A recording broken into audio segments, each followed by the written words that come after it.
Hi hello నమస్తే welcome back to iDream media. ఈరోజు మనతో ఉన్నారు amphi certified mutual fund distributor అయిన బొనిగల సలోమన్ గారు. ముఖ్యంగా ఫైనాన్షియల్ లిటరసీ గురించి, దాని యొక్క ఇంపార్టెన్స్ గురించి ఈరోజు ఎపిసోడ్ తెలుసుకుందాం. నమస్తే సార్.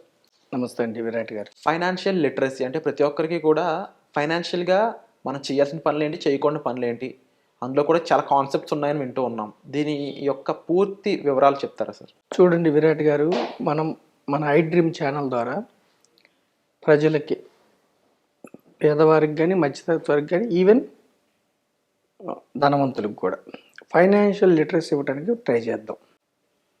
ఇప్పుడు చూడండి, చాలామంది గొప్ప గొప్ప చదువులు చదివి సాఫ్ట్వేర్ ఇంజనీర్స్ అయ్యి, సైంటిస్టులు అయ్యి, డాక్టర్స్ అయ్యి, అయినా కూడా అంత పెద్ద పొజిషన్లో ఉండి కూడా అప్పుల్లో ఉన్నారని మనం వింటాం.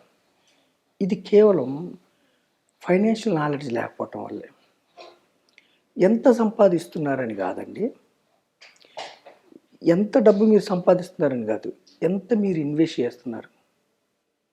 ఇక్కడ మనం సేవింగ్స్ని ఇన్వెస్ట్ కింద మారమంటున్నాం. సేవ్ చేసే అమౌంట్ ఎంత మీరు ఇన్వెస్ట్ చేస్తున్నారు, అది ల్యాక్ అవటం వల్ల చాలామంది అప్పుల్లో ఉంటున్నారు. ఇప్పుడు చూడండి విరాట్ గారు, మనం ఒక మొక్క పెట్టాము, నిత్యము నీళ్లు పోసి దాన్ని పెంచామనుకోండి, కొన్ని ఇయర్స్ పెరిగిన తర్వాత దానికి ఇంకా నీళ్ళు అవసరమా? అవసరం లేదు. దానికి మనం ఇంక చేయాల్సింది ఏముండదు. అది వృక్షం అయిన తర్వాత అది మనకి నీడనిస్తుంది. ఫస్ట్ మనం దానికోసం ఇన్వెస్ట్ చేయాలి. కొంచెం సమయం పెట్టి వాటర్ పోసో, కొంచెం ఎరువు వేసో, వృక్షం అయిన తర్వాత నీడనిస్తుంది, పండ్లు ఇస్తుంది. ఎన్ని రోజులు ఇస్తుంది? జనరేషన్స్ ఇస్తుంది. ఓకేనా విరాట్ గారు? అలాగే ఒక 200 గజాల్లో ఇల్లు చూడండి, 150 గజాల ఇల్లు కట్టడానికి, లేదంటే ఒక 500-1000 గజాల్లో అపార్ట్మెంట్ కట్టడం చూడండి. బిల్డింగ్ ఎంత పెద్దదైతే మనం బేస్మెంట్ పునాది ఏం చేస్తాం? ఇప్పుడు చిన్న ఇల్లు కట్టడానికి పునాది, పెద్ద అపార్ట్మెంట్ కట్టడానికి బేస్మెంట్ పునాది సేమ్ ఉంటుందా? పెద్ద అపార్ట్మెంట్కి హెవీగా మనం లోపలికి తీసి, చాలా హెవీగా, అంటే ఎన్ని ఫ్లోర్లు ఎక్కువ కట్టాలంటే అంత డీప్గా మనం పునాది వేస్తాం. ఫినాన్షియల్ లిటరసీ కూడా అంతే ఇంపార్టెంట్. మనకి స్కూల్స్లో పిల్లలకి నువ్వు ఎంత గొప్పగా ఉద్యోగం చేయి, ఎంత గొప్ప ఉద్యోగం తెచ్చుకోవాలి, ఎంత ఎక్కువ సంపాదించే ఉద్యోగం తెచ్చుకోవాలి, ఇవి చెప్తారు. కానీ ఫినాన్షియల్ లిటరసీ ఉండదు. అందుకని వాళ్ళు బయటకు రాగానే, ఉద్యోగం రాగానే, లేదంటే ఎర్నింగ్ రాగానే తెలియక కూడా తప్పులు చేస్తారు. ఓకేనా విరాట్ గారు? అయితే మనం చెప్పేది ఏమిటంటే, ఇక్కడ ఫినాన్షియల్ లిటరసీ మనం చెప్పేది ఏమిటంటే, మన ఐడ్రీమ్ ఛానల్ ద్వారా ఫస్ట్ రెండు డిఫరెన్స్లు తెలుసుకోవాలి. ఒకటేమిటి? అసెట్స్, రెండవది లయబిలిటీస్. అసెట్స్ అంటే ఫస్ట్ మనం ఏం చెబుతామంటే, ఇప్పుడు చెట్టుని ఎలా అయితే మనం వృక్షం చేసామో, మొక్కని, ఒక బిల్డింగ్ కోసం ఎలా అయితే మనం భారీ పునాది వేస్తున్నామో, మీకు ఉద్యోగం రాగానే, ఎర్నింగ్ రాగానే, యూత్ అయినా పర్వాలేదు, యూత్ మిడిల్ క్లాస్ అయినా పర్వాలేదు, పూర్ అయినా పర్వాలేదు, మీరు ఏం చేయాలంటే అసెట్ బిల్డ్ చేసుకోవడానికి ట్రై చేయాలి, ఆస్తి బిల్డ్ చేసుకోవడానికి ట్రై చేయాలి. లయబిలిటీస్ బిల్డ్ చేసుకోవద్దు. అసెట్ అంటే ఏమిటి ఫస్ట్ అర్థం తెలుసుకోవాలి. అసెట్కి లయబిలిటీస్కి డిఫరెన్స్ తెలుసుకోవాలి. అసెట్ అంటే నీ జేబులోకి డబ్బు రావాలి, నువ్వు ఇన్వెస్ట్ చేయటం వల్ల నీకు డబ్బు రావాలి. ఫస్ట్ ఒక ఎంప్లాయీ ఉన్నారనుకోండి, నెలంతా కష్టపడితే అతనికి డబ్బు వస్తుంది, జీతం. అతను ఎవరి కోసం కష్టపడుతున్నారు? ఫస్ట్ అతను కష్టపడేది ఎంప్లాయర్ కోసం, సంస్థ కోసం. ఆ ఎంప్లాయర్ ధనవంతుడు అవుతాడు. కానీ మనం మన అవసరం కోసం మనం డబ్బు సంపాదించుకోవడం మనం కష్టపడుతున్నాం. ఒక్కసారి మీకు డబ్బు వచ్చిన తర్వాత మీరు డబ్బుకి బానిస కాదు, డబ్బు మీకు బానిస అవ్వాలి, డబ్బు మీకు ఎంప్లాయ్ అవ్వాలి. ఆ డబ్బుని మీరు ఏం చేయాలంటే ఇన్వెస్ట్ చేయాలి. ఇన్వెస్ట్ అంటే ఎప్పుడు కూడా మీకు ఆ డబ్బే మళ్ళీ డబ్బుని సమకూర్చాలి. డబ్బు మీకు లోపలికి రావాలి, మీ జేబులోకి రావాలి. లయబిలిటీస్ అంటే ఏమిటి? మీ జేబులోంచి వెళ్ళిపోతుంది.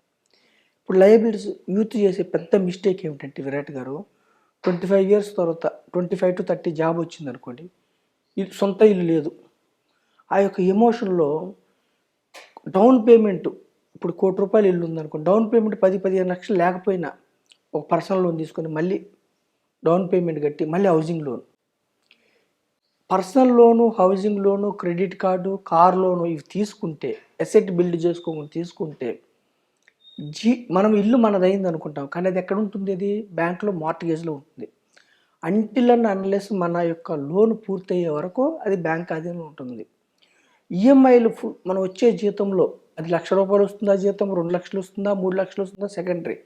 మనకు వచ్చే జీతంలో ఇల్లుని అసెట్, మనం ఏమి ఆస్తులు కూడబెట్టుకోకుండా ఇల్లుని లయబిలిటీస్ ద్వారా అసెట్ అనుకొని కొనుక్కుంటే, ఇల్లు కానీ, కారు కానీ, పిల్లల ఫీజులు కానీ అన్ని లోన్ల ద్వారా చేసుకుంటే జీవితకాలం ఈఎంఐల ఉచ్చులో, లయబిలిటీస్ ఉచ్చులో మనం వెళ్ళిపోయి, యూత్ కానీ, మిడిల్ క్లాస్ కానీ వెళ్ళిపోయి వాళ్ళు ఏమైందంటే జీవితకాలం గవర్నమెంట్కి ట్యాక్సులు పే చేయడానికి పనిచేయాలి, ఎంప్లాయర్ కోసం పనిచేయాలి, బ్యాంకు కోసం పనిచేయాలి, జీవితకాలం లయబిలిటీస్లో ఇరుక్కుంటారు. మనం సొల్యూషన్ ఏం చెప్తున్నామంటే మన ఐడ్రీమ్ మీడియా ద్వారా ఫినాన్షియల్ ఎడ్యుకేషన్, అసెట్ బిల్డ్ చేసుకోండి. అసెట్ ఎలా బిల్డ్ చేసుకోవాలి? అసెట్ బిల్డ్ చేసుకోవడానికి మార్గాలు ఏమిటి? రియల్ ఎస్టేట్ ఉంది, తర్వాత మార్గం ఏముందంటే స్టాక్స్ ఉన్నాయి, బాండ్స్ ఉన్నాయి, ఈక్విటీ మ్యూచువల్ ఫండ్స్ ఉన్నాయి, రెంటల్ ఇన్కమ్ వచ్చే రియల్ ఎస్టేట్. అయితే రియల్ ఎస్టేట్లో మీరు చిన్న చిన్న వ్యక్తులు పెద్ద మొత్తంలో మీరు రియల్ ఎస్టేట్లో వెంటనే కొనలేరు. మొన్ననే జాబ్ వచ్చింది కాదు. సో రియల్ ఎస్టేట్ ల్యాండ్స్ ఎకరాల్లో వీటిలో మనం కొనలేము. స్టాక్స్ అనుకోండి, చిన్న చిన్న అమౌంట్తో కూడా కొనుక్కోవచ్చు. స్టాక్స్కి చాలా నాలెడ్జ్ ఉండాలి. స్టాక్స్ మంచిది, కంపెనీలో ఓనర్షిప్, స్టాక్స్ మంచిది. బాండ్స్ కొనుక్కుంటే కార్పొరేట్ బాండ్స్ రిస్క్ తక్కువ ఉంటుంది ఈక్విటీస్ కంటే, మీకు వడ్డీని తెచ్చి పెడుతూ ఉంటుంది. అంటే ఓవరాల్గా చూసుకున్నట్లయితే ఈ విషయాన్ని తెలుసుకోవడం చాలా ఇంపార్టెంట్. బట్ మ్యూచువల్ ఫండ్స్ విషయానికి వచ్చినప్పుడు కూడా ఏ ఫండ్ ఎవరికి ఏ గోల్ కోసం తీసుకుంటారని కూడా చాలా మందికి తెలియదు. బట్ యాజ్ ఏ ఫండ్ డిస్ట్రిబ్యూటర్గా మీకు ఆ నాలెడ్జ్ ఉంటుంది, మీరు ఆ రీసెర్చ్ అండ్ అనాలిసిస్ చేస్తూ ఉంటారు కదా. సో మిమ్మల్ని కన్సల్ట్ అయినట్లయితే వాళ్ళకు ఉండే బెనిఫిట్స్ ఏంటి? మనం ఏంటంటే విరాట్ గారు, మనం ఏం చెప్తున్నామంటే మనం వాళ్ళ యొక్క లక్ష్యాలను బట్టి మనం ప్లాన్ చేస్తాం. మనం ఇక్కడ ఏం చెప్తున్నామంటే మీ యొక్క ఇల్లును కొనుక్కోవద్దని అనట్లా, మనం ఇంటికి వ్యతిరేకం కాదు విరాట్ గారు. 5 సంవత్సరాలు లేదా 10 సంవత్సరాలు లేదా 7 సంవత్సరాలు పోస్ట్ పోన్ చేసి ప్లానింగ్ అనేది అసెట్ బిల్డ్ చేసుకోండి. ఇప్పుడు నెలకి ఎక్కడ కొన్నా కానీ 70 లక్షలు ఇల్లు కొన్నారనుకోండి, 50,000 ఈఎంఐ పడుతుంది. ఆ 50,000ని ఒక 7 నుంచి 10 సంవత్సరాలు పెట్టుకుంటే 12%తో లెక్కేస్తే కూడా 50,000 పెట్టుకున్నారు 10 సంవత్సరాలు, మీరు 60 లక్షలు కడతారు. 1,20,00,000 అవుతుంది 12%తో. దాని నుంచి జీవితకాలం ఈఎంఐ కట్టొచ్చు, మనకు ఉద్యోగం ఉన్నా లేకపోయినా. కారు కొనుక్కోవాలంటే ఏం చేద్దామంటే విరాట్ గారు, ఫస్టే అసలు ఏం లేకుండానే డౌన్ పేమెంట్ లేకనే వెళ్ళి కొనే బదులు మనం ఏం చేద్దామంటే ఒక 5 ఇయర్స్ నెలకు 15,000 సిప్ కట్టుకొని, ఈక్విటీ మ్యూచువల్ ఫండ్లో సిప్ కట్టుకుంటే మీకు అది ఒక అసెట్ బిల్డ్ చేస్తుంది. మీరు సుమారుగా అరౌండ్ 9 lakhs కడతారు. 15,000 5 ఇయర్స్లో 9 lakhs కడతారు. అరౌండ్ అది 12 lakhs వరకు అవుతుంది. 12% అంటే గ్యారంటీడ్ కాదు. ఆ 12 lakhsతో మీరు ఈఎంఐ కట్టుకోవచ్చు. అంటే అసెట్ బిల్డ్ చేసుకున్న తర్వాత మీరు కారు కొనుక్కోమంటున్నాం, అసెట్ బిల్డ్ చేసుకున్న తర్వాత ఇల్లు కొనుక్కోమంటున్నాం. అసెట్ బిల్డ్ చేసుకుంటే మీకు భరోసా ఉంటుంది. అసెట్ బిల్డ్ చేస్తే ఏమవుతుందంటే మీ చేతిలోకి వచ్చిన రూపాయి మీకు మళ్ళీ రూపాయి సమకూరుస్తూ ఉంటుంది. కాబట్టి ఎంత పెద్ద చదువులు చదివినా కానీ ఫినాన్షియల్ నాలెడ్జ్ లేకపోతే ఏమవుతుందంటే మనం ఎప్పుడూ డబ్బు కోసం పనిచేయాలి. అదే మనం ఫినాన్షియల్ నాలెడ్జ్, ఫినాన్షియల్ లిటరసీ తెలుసుకుంటే ఏమవుతుందంటే అసెట్కి లయబిలిటీకి డిఫరెన్స్ తెలుసుకుంటే ఏమైందంటే ఫస్ట్ అసెట్ బిల్డ్ చేసుకుంటే డబ్బు మీకోసం జీవితకాలం పనిచేస్తుంది. డబ్బు మీకోసం పనిచేయాలి, డబ్బు మీ ఎంప్లాయీ కావాలి. మీ ఎంప్లాయీ కావాలంటే సెకండ్ ఇన్కమ్ జనరేట్ చేసే దగ్గర మీరు ఇన్వెస్ట్ చేయాలి. దానికి బెస్ట్ ఆప్షన్ ఉంది ఈక్విటీ మ్యూచువల్ ఫండ్. మనలాంటి డిస్ట్రిబ్యూటర్స్, ఫినాన్షియల్ ప్రొఫెషనల్స్ని మీరు కలిస్తే మీకు చక్కగా మనం గైడ్ చేయగలం.